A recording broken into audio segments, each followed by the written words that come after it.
She once embodied a generation, a muse who exuded elegance, aloofness, and an untouchable allure.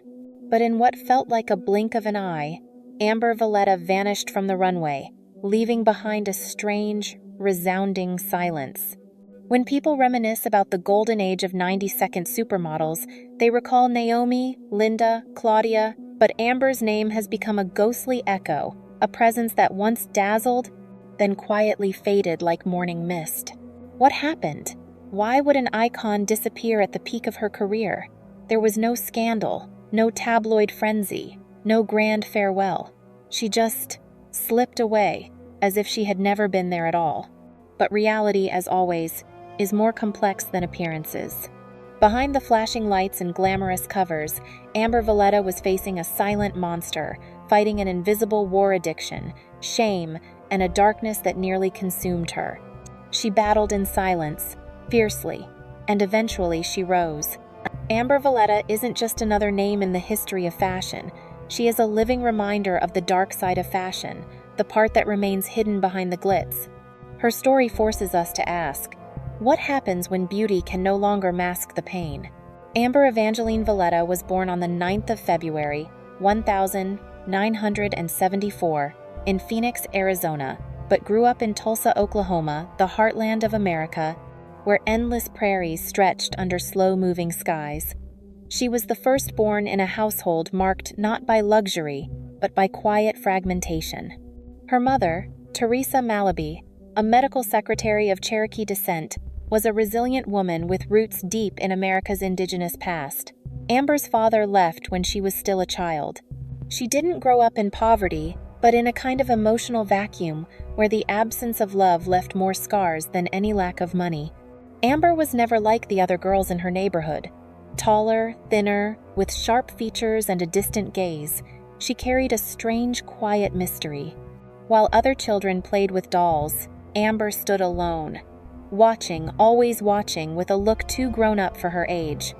She radiated the kind of energy that only those who have known silence can possess. Her mother sensed this difference.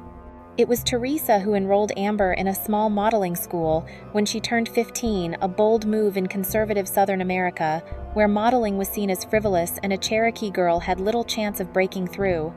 But Teresa believed in something else, a raw magnetism in her daughter, an inner light shaped not by cosmetics but by pain. Amber's teenage years were a balancing act between two worlds. On one side, she was the Oklahoma girl riding yellow school buses, wearing old sweaters, gazing out at the dry fields. On the other, she was the strange girl, attending catwalk classes, learning how to emote in front of mirrors, understanding angles and presence while her peers were still playing video games on the couch. She lived between invisibility and potential. She wasn't sure where she belonged, and that, ironically, became her greatest strength. This inner conflict would soon shape her identity in the world of 90-second supermodels, a world that worshipped perfection but secretly feared the cracks beneath. Amber brought something the industry didn't know it needed, a face that held silence, a presence that refused to perform. She wasn't raised to chase the spotlight, but somehow, the spotlight found her not because she wanted it, but because she made people stop and stare, not with words, just with a look. Amber Valletta stood in front of a professional camera for the first time at age 15. Her ash blonde hair was still unstyled, her skin sun-kissed from Oklahoma summers. But when the shutter clicked, the air seemed to still. There was something in her gaze soft, wild, and quietly defiant that made the entire crew pause. No one said a word, but everyone knew. They were witnessing something rare. That photo shoot was the result of her mother's persistence. Teresa had enrolled Amber in a local modeling school and sent out portfolios, even though few believed the girl with the angular face and distant eyes fit the mold of high fashion. Amber's beauty wasn't conventional. It was sculptural, melancholic, and timeless, exactly what elite model management was unknowingly searching for. Then came the phone call. Elite's Dallas office invited Amber to participate in their international model search.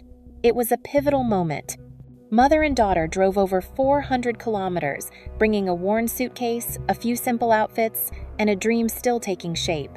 Amber wasn't the most outgoing girl at the competition.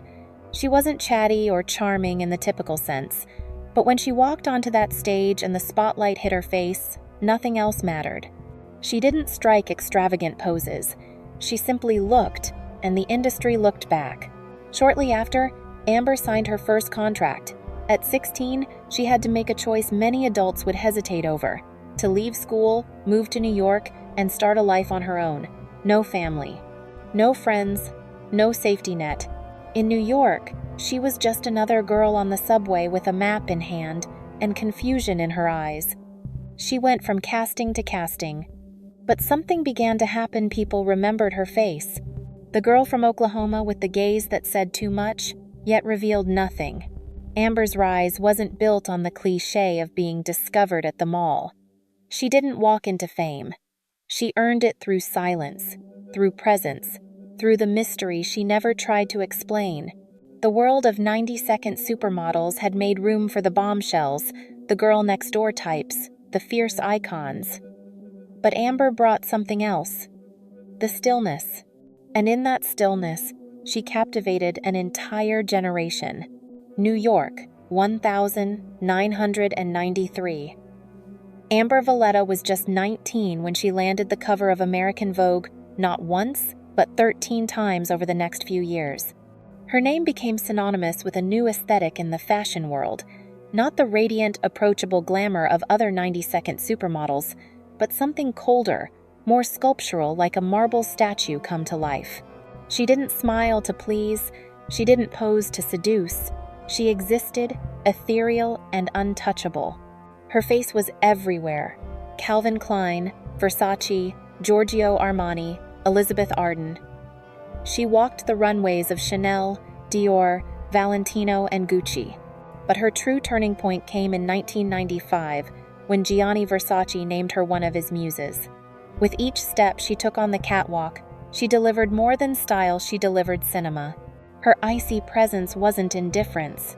It was deliberate, magnetic restraint. Photographer Stephen Meisel once said, "Amber doesn't pose, she tells stories with her eyes." Designer Tom Ford called her the quiet force. Unlike many models who dominated the backstage chatter, Amber remained composed, punctual, and detached. But when the spotlight hit, her silence turned to power. She wasn't there to perform, she was there to haunt, to linger in the viewer's mind long after the show ended. She embodied the paradox of the dark side of fashion, flawless on the surface, but elusive to the core. One of her most iconic moments came when she shared the runway with Shalom Harlow during Versace's spring-summer show. They were polar opposites, one fiery, one glacial, and together they became legend. The image of them side by side, light cascading from behind, remains one of fashion's most unforgettable visuals. Amber didn't stop at modeling. While other runway stars faded with the turn of the millennium, she transitioned to film and television not as a novelty, but as a serious actor. She wasn't just a pretty face on screen. She studied, committed, and proved she could carry more than couture. Her peak didn't explode in fireworks. It was slow, deliberate, and unforgettable. Looking back, industry veterans still say, "No one ever recreated Amber's distant allure. No one even came close." In a decade that defined femininity through curves, seduction, and bold charisma, Amber Valletta chose a different path: intentional silence and unwavering honesty. While other 90-second supermodels walked like goddesses, owning every step with fire and flair, Amber brought something eerily still. She didn't bear all, didn't beam for the cameras, didn't fight for the spotlight backstage. Her presence was quiet, but never forgettable. Some designers even dropped her from shows, calling her too subdued, not fiery enough. But Amber didn't bend. She stepped back, not out of fear, but conviction. She turned down million-dollar endorsement deals from brands that demanded physical alterations, plastic surgery, or promoted products that conflicted with her values. She never lashed out publicly, never preached, but her refusal was louder than any statement. "I will not sell myself to be seen." Her courage became even more visible later. when she made the bold choice to reveal her past, a past wrapped in addiction. In a now famous TED Talk, Amber recounted her silent descent into alcohol and emotional numbness. The backstage world of fashion, so glamorous on the surface, was, for her, a dark vacuum of loneliness. I was part of a system that made women feel not beautiful enough, not thin enough, not loud enough. And eventually, I became a victim of that very system. Those words echoed across the industry. They exposed not just Amber's pain, but the deeper fault lines in the fabric of the fashion world, the very essence of the dark side of fashion. She didn't just speak, she changed things. Amber became a pioneer for mental health, body acceptance, and transparency in modeling. When brands invited her back in her 40s, she only accepted under one condition: to be seen as she truly was, no retouching, no illusions, no apologies. The fashion industry once created Amber Valletta as a symbol of cold beauty, but she broke that image not with rebellion, but with truth. Few models have dared to confront the system that made them, but Amber did. And that's why she remains one of the most irreplaceable icons of her era, not because she was more beautiful, but because she was braver than most who ever walked that runway. By the late 92nd, as the fashion world shifted gears, Amber Valletta began quietly withdrawing from major runways. There was no farewell statement, no tabloid scandal. She simply disappeared. To the media, she became invisible. To her peers, it was as if she had entered a different private world. People whispered, "Where is Amber?" The truth? She was slipping into an addiction even she couldn't name at first. Not heroin. Not the stereotypical crash and burn substances often associated with modeling. For Amber, the drug was alcohol and emptiness. She once confessed that after long shoots or runway shows, she would return to her hotel room alone and feel nothing. No applause, no cameras, no comfort. Just silence. Then a glass of wine. Then two. Then darkness. There were no public meltdowns, no paparazzi scandals. Her unraveling was quiet, just like her rise. But the impact was unmistakable. She lost major contracts. Big brands stopped calling. The most in-demand face of the 92nd became a forgotten name on casting lists. She tried to return accepted minor film roles, small ad campaigns. But something in her eyes had changed. The spark, the mystique, the icy allure that once defined her was replaced with fragility. She was trying to stand in a world that no longer made room for softness. Then, in 2006, Amber did something rare in the world of 90-second supermodels. She told the truth. In a powerful interview with Oprah Winfrey, she admitted she was a recovering addict. "I lost direction in my own life. I'd wake up in the morning and not recognize myself in the mirror." Suddenly, her disappearance wasn't a mystery, it was survival. She wasn't retreating to rebrand. She was stepping away to heal from the glare, from the pressure, from the hollow applause of an industry built on illusion. On Instagram, Amber doesn't share red carpets or curated perfection. She posts nature, recovery quotes, reflections. Her captions are brief, but piercing. Don't let the outside light dim your inner one. Survival is a quiet journey. Amber Valletta is no victim. She doesn't ask for sympathy, but she forced the fashion world to face its own reflection.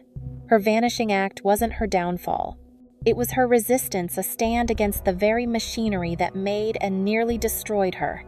Not every model falls in flames. Some simply step into the shadows not to vanish, but to breathe again.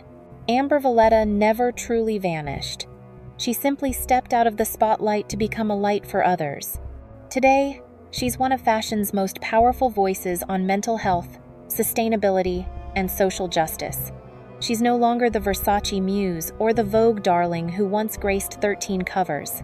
She's a woman in her 40s, grounded, self-aware, and unafraid to show her scars. And perhaps that's what makes her unforgettable. Few models have dared to age publicly, speak their truth, or bare their souls without filters. But Amber did with quiet poise and fearless authenticity. In one interview, she asked, "If I'm no longer a model, then who am I?" It's not an easy question to answer. But maybe that question, not the runway, not the covers, is her true legacy. Not just beauty, but awakening.